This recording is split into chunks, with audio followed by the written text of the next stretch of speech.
In addition to being able to type in dimensions for your cabinets, you can also use the scale tool. It's really easy to do. Just select your cabinet and go over and select your scale tool. And in most cases you'll be able to scale the width of a cabinet, and in some cases you'll be able to do the depth or the height. So to scale it, simply click on one of the scale grips once, and in this case here we will make it a little bit narrower. Click again, and the cabinet is recalculated, and you'll see the doors and everything resize automatically.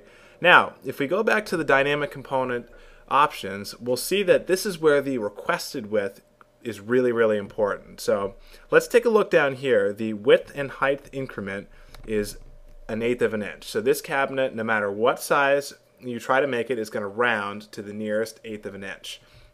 So by using the scale tool, we asked SketchUp to make this cabinet 15.84 inches wide. What actually happened is we got a 15.875 inches wide.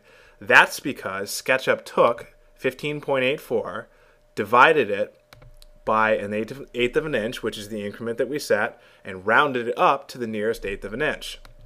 So this is really handy for keeping your cabinets accurately sized, because I can't imagine that anyone out there is going to get a cabinet that is 15.84 inches wide. Although if you'd like to have a cabinet that's that wide, you can simply set the increment to something like 0.01 and you'll be able to get a cabinet like that.